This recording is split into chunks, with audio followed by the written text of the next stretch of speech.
अस्सलाम वालेकुम जी, ਕੀ ਹਾਲ ਹੈ ਸਾਰੇ ਦੋਸਤਾਂ ਦਾ। ਠੀਕ ਆ, ਉਮੀਦ ਕਰਨਾ ਵਾਲੋ ਉਹਦੇ। ਤੇ ਸ਼ੁਰੂ ਕਰਦੇ ਹਾਂ ਅੱਜ ਦਾ ਵਲੌਗ। ਅੱਜ ਦੇ ਵਲੌਗ ਦੇ ਵਿੱਚ ਮੈਂ ਤੁਹਾਨੂੰ ਛੋਟੀ ਮੋਟੀ ਚੀਜ਼ਾਂ ਦੱਸਾਂਗਾ ਆਪਣੇ ਡੇਰੇ ਤੇ, ਡੰਗਰ ਜਾਊਂਗਾ, ਭੈਂਸਾਂ ਤੇ ਨਾਲ ਹਰਿਆਲੀ, ਜਿਹੜੀਆਂ ਚੀਜ਼ਾਂ ਉਮੀਦ ਕਰਨਾ ਤੁਹਾਨੂੰ ਬਹੁਤ ਜ਼ਿਆਦਾ ਪਸੰਦ ਆਉਣਗੀਆਂ। ਤੇ ਚਲੋ ਚੱਲਦੇ ਆ ਅੱਜ ਦੇ ਵਲੌਗ ਦਾ ਸਟਾਰਟ ਕਰਦੇ ਹਾਂ। ਤੇ ਜਿੱਥੇ ਅਸੀਂ ਡੇਰੇ ਤੇ ਆਪਣੇ ਨਾਲ ਸਬਜ਼ੀਆਂ ਉਗਾਈਆਂ ਨੇ, ਜਿੱਥੇ ਡੇਰੇ ਤੇ ਅਸੀਂ ਨਾਲ ਸਬਜ਼ੀਆਂ ਉਗਾਈਆਂ ਨੇ, ਸਬਜ਼ੀਆਂ ਤੁਹਾਨੂੰ ਦੱਸਣਾ ਆ ਜਿਹੜੀਆਂ ਗਾਉਂ ਦੀਆਂ ਤਾਜ਼ਾ ਸਬਜ਼ੀਆਂ ਬੰਦਾ ਬਹੁਤ ਜ਼ਿਆਦਾ ਖੁਸ਼ੀ ਦੇ ਨਾਲ ਖਾਂਦਾ ਹੈ, ਖਾਸ ਕਰ ਆਪਣੇ ਹੱਥਾਂ ਦੇ ਨਾਲ ਚੀਜ਼ ਖੋ ਕੇ। ਤੇ ਬਾਕੀ ਜਿਹੜਾ ਜਾਨਵਰਾਂ ਦੇ ਭੈਂਸਾਂ ਦੇ ਵਿੱਚ ਰਹਿਣ ਦਾ ਨਾਲ ਪਿਆਰ ਮਿਲਦਾ ਹੈ, ਤੇ ਉਹ ਤੇ ਇੱਕ ਵੱਖਰਾ ਯਾਨੀ ਕਿ ਇੱਕ ਸਕੂਨ ਮਿਲਦਾ ਹੈ। ਬਾਕੀ ਜਿਹੜੀ ਆ ਗਾਉਂ ਦੀ ਹਰਿਆਲੀ ਹੈ ਸਾਡੇ ਘਰਾਂ ਦੇ ਨਾਲ ਹੀ ਹੁੰਦੀ ਹੈ, ਇਹਦੇ ਵਿੱਚ ਵੀ ਇਨਸਾਨ ਨੂੰ ਬਹੁਤ ਜ਼ਿਆਦਾ ਸਕੂਨ ਮਿਲਦਾ ਹੈ। ਤੇ ਬਾਕੀ ਸਟਾਰਟ ਕਰਨਾ ਅੱਜ ਦੀਆਂ ਸਬਜ਼ੀਆਂ ਤੋਂ, ਤੇ ਇਨਸ਼ਾਅੱਲਾ ਅੱਜ ਦੀ ਪੂਰੇ ਦਿਨ ਦੀ ਰੂਟੀਨ ਤੁਹਾਨੂੰ ਦੱਸਣਾ ਹੈ। ਗੁਲਾਬ ਦੇ ਫੁੱਲ ਤੋਂ ਸਟਾਰਟ ਕਰਦੇ ਹਾਂ। ਮਾਸ਼ਾਅੱਲਾ, ਇਹਦੇ ਬਾਰੇ ਚ ਆਖਿਆ ਜਾਂਦਾ ਹੈ ਕਿ गुलाब की इतनी खुशबू क्यों है, क्योंकि एक दफ़ा आप सल्लल्लाहु अलैहि वसल्लम मेहनत कर रहे थे और आप सल्लल्लाहु अलैहि वसल्लम के पसीने मुबारक का एक कतरा इस गुलाब के फुल ते भी रहा सी, उस वजह तो इस गुलाब की बहुत ज़्यादा खुशबू है। बाकी माशाल्लाह जी झोटी देखो मज़े मज़े के नाल अपना खाना खा रही है, जिस तरह से खाने लजीजा खीर, इस तरह के वास्ते लजीजा खीर ही है। बाकी दूसरे नंबर से चलते हैं जी नींबू की तरफ। ए माशाल्लाह जी नींबू लगे ने बहुत ही प्यारे। ਤੇ ਮਾਸ਼ਾਅੱਲਾ ਛੋਟਾ ਜਿਹਾ ਪੌਦਾ ਲਗਾਇਆ ਸੀ ਅੱਜ ਤੋਂ 2 ਸਾਲ ਪਹਿਲਾਂ, ਤਕਰੀਬਨ 2.5 ਸਾਲ ਹੋ ਗਏ ਨੇ।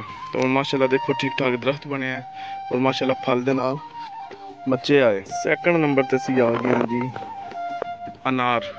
ਮਾਸ਼ਾਅੱਲਾ ਇਸ ਫਲ ਦੇ ਅਨਾਰ ਦੇ ਨਾਲ ਦੇਖੋ ਘੋੜਾ ਵੀ ਆਏ ਹੈ, ਅਸੀਂ ਤੈਨੂੰ ਘੋੜਾ ਹੀ ਆਖਦੇ ਹਾਂ, ਤੁਸੀਂ ਪਤਾ ਨਹੀਂ ਕੀ ਆਖਦੇ ਹੋ। ਤੇ ਬਾਕੀ ਅਨਾਰ ਦੀ ਗੱਲ ਕਰ ਰਿਹਾ ਜੀ, ਅਨਾਰ ਦੀ ਖਸੂਸੀਅਤ ਹੈ ਕਿ ਕਹਿੰਦੇ ਨੇ ਕਿ ਹਰ ਅਨਾਰ ਦੇ ਵਿੱਚ ਇੱਕ ਜੰਨਤ ਦਾ ਦਾਣਾ ਜ਼ਰੂਰ ਹੁੰਦਾ। ਮਾਸ਼ਾਅੱਲਾ ਜੰਤੀ ਫਲ ਅਨਾਰ ਵੀ। ਲੋ ਜੀ ਤੀਸਰੇ ਨੰਬਰ ਤੇ ਅਸੀਂ ਸਟਾਰਟ ਕੀਤਾ ਹੈ। ਤੀਸਰੇ ਨੰਬਰ ਤੇ ਜਿਤਨਾ ਵੀ ਹਰਾ ਭਰਾ ਤੁਹਾਨੂੰ ਨਜ਼ਰ ਆ ਰਿਹਾ ਹੈ, ਇਹ ਪੁਦੀਨਾ ਹੈ ਜੀ ਮਾਸ਼ਾਅੱਲਾ ਵੈੜਾ। ਇਹ ਜਿਹੜਾ ਨਿੱਕਾ ਕੱਟਾ ਇਹ ਕਰਦਾ ਹੈ ਤੰਗ, ਖਾਂਦਾ ਘਾਹ ਦੀ ਬਜਾਏ ਪੱਠੇ। ਚੱਲ ਉਧਰ। ਇਹ ਮਾਸ਼ਾਅੱਲਾ ਜੀ ਟਮਾਟਰ ਚੈੱਕ ਕਰੋ ਸਬਜ਼ੀਆਂ ਦੇ ਵਿੱਚ ਹੀ। ਉਹ ਤੁਹਾਨੂੰ ਭਿੰਡੀ ਨਹੀਂ ਭਿੰਡਾ ਚੈੱਕ ਕਰਾਉਂਦੇ ਆ। ਇਹ ਚੈੱਕ ਕਰੋ ਜੀ ਭਿੰਡਾ, ਇਸ ਤੋਂ ਵੱਡਾ ਭਿੰਡਾ ਇਹ ਚੈੱਕ ਕਰੋ। ਇਹ ਜੋ ਪਹਿਲੀ ਭਿੰਡੀ ਤਾਂ ਛੱਡਦੇ ਨੇ ਕਿ ਇਹਦਾ ਅਗਲੀ ਦਫਾ ਬੀਜ ਬਣ ਜਾਏਗਾ ਸਾਡੇ ਘਰ ਦੇ, ਯਾਨੀ ਕਿ ਬੀਜ ਵੀ ਸਾਨੂੰ ਮੁੱਲ ਨਹੀਂ ਲਿਆਉਣਾ ਪੈ ਲਿਆ।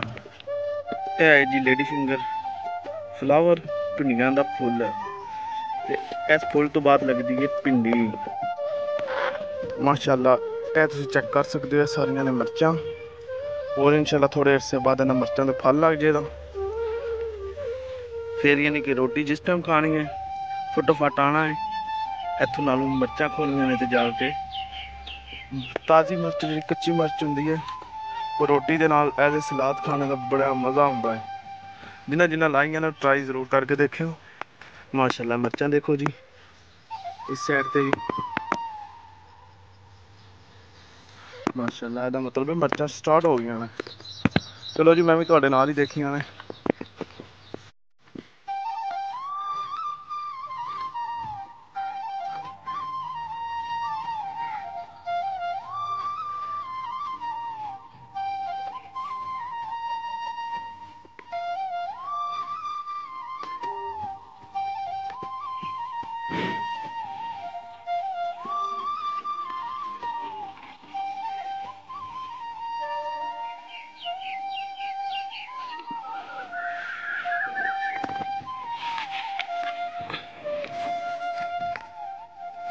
ਇੱਥੋਂ ਅਸੀਂ ਆਪਾਂ ਵੜਦੇ ਹਾਂ ਜੀ ਜਾਨਵਰਾਂ ਦੇ ਪੱਠੇ, ਜਿਹੜੇ ਹੋਰ ਥੋੜੀ ਦੇਰ ਨੂੰ ਪੱਠੇ ਵੱਢਣੇ ਨੇ, क्योंकि बारिश बनी है तो वढ़ने का टाइम तो हूँ ही होया, लेकिन दिल है कि थोड़ी देर बाद वढ़िए, चलो तरेल थोड़ी घट जाएगी नमी।